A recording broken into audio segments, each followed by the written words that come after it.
Por milhares de anos, tudo que a gente conhecia ficava guardado sem livros, sem papel, sem qualquer tipo de registro físico.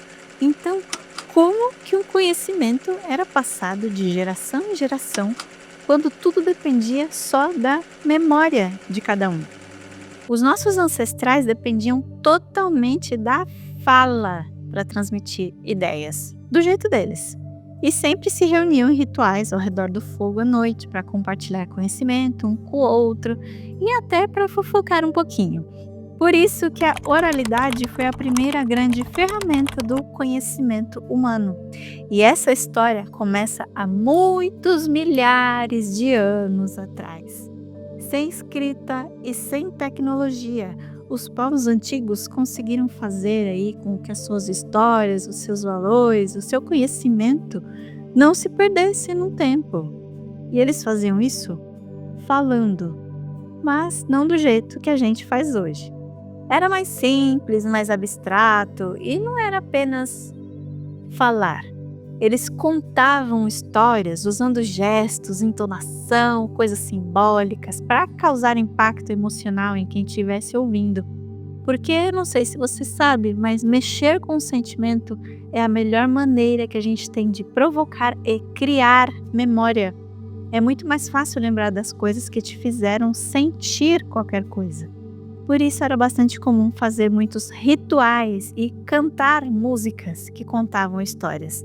Para ajudar, eles também usavam alguns objetos simbólicos, tipo artefatos com desenhos, bastõezinhos de madeira entalhado. Esses objetos, junto com os rituais, músicas, ajudavam a gente a lembrar das histórias e ensinamentos.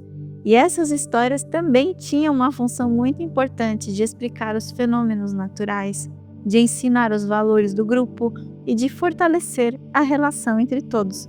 Ou seja, aquelas músicas antigas, os objetos antigos que você vê arqueólogos encontrando em escavações são muito mais importantes do que você imagina, porque representam o conhecimento daquele povo.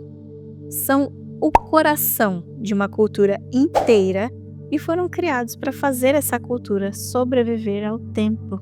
Então, a fase da oralidade na história da humanidade é também a primeira etapa da história de todo o conhecimento humano.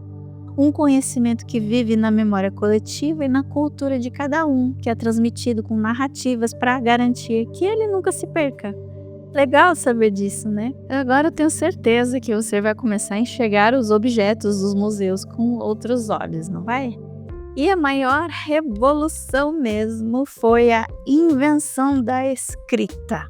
Mas se os nossos antepassados já conseguiam transmitir e preservar conhecimento com a comunicação oral, por que a escrita se tornou uma coisa necessária? Isso aconteceu por volta de 3.200 anos antes de Cristo, porque a sociedade estava crescendo e precisava deixar as coisas organizadas. Então, as pessoas queriam registrar as transações comerciais que faziam, as leis que elas criavam, e foi assim que nasceu a escrita, para fazer registros burocráticos. Aí foi só uma questão de tempo para as pessoas começarem a escrever, para guardar todo tipo de ideia e também para compartilhar conhecimento. Mas mesmo com a escrita ganhando força, a oralidade continuou sendo usada para guardar conhecimento. Por exemplo, na Grécia Antiga, poetas como Homero mantinham as tradições orais bastante vivas. E acredite que, se quiser, Platão, você já ouviu falar dele? Platão, minha gente, não gostava da escrita.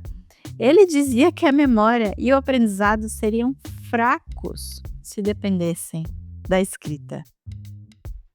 Quem diria, né?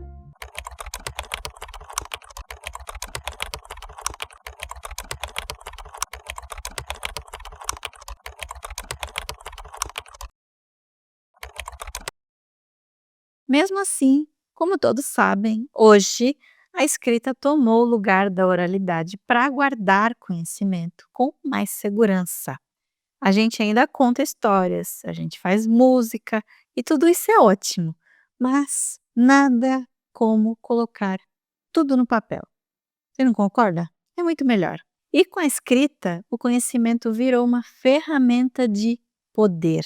Você pode até questionar como que o conhecimento pode ser usado para controlar pessoas se ele é compartilhado.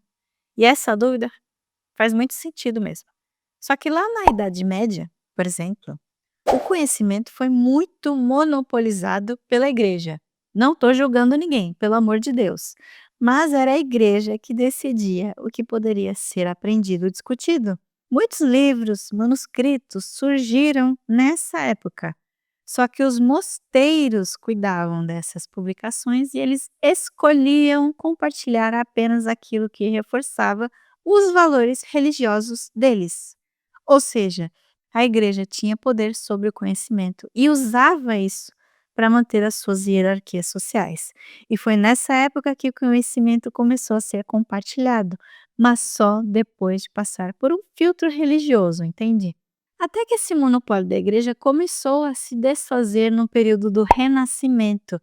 Aí abriu as portas para o pensamento crítico, para o surgimento de métodos científicos e várias coisas. E hoje a internet representa o auge da democratização do conhecimento.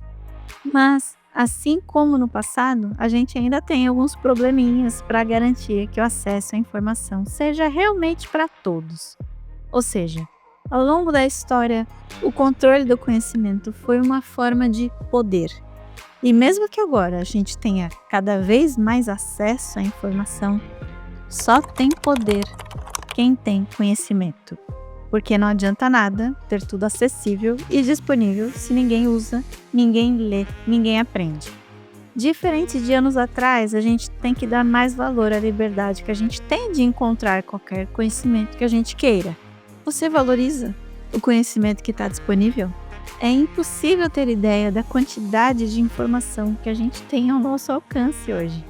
Mas nem todo mundo valoriza isso como deveria. Olhando para trás, dá para perceber que cada etapa da história do conhecimento, desde a oralidade até a escrita, das bibliotecas até a internet, essa história toda foi construída com muito esforço. Com cada história que foi contada ao redor de uma fogueira, com cada livro que foi copiado à mão lá nos mosteiros. Tudo isso abriu caminho para que a gente tenha todo tipo de conhecimento disponível aqui, na palma da mão. Mas com tanta facilidade também vem responsabilidade.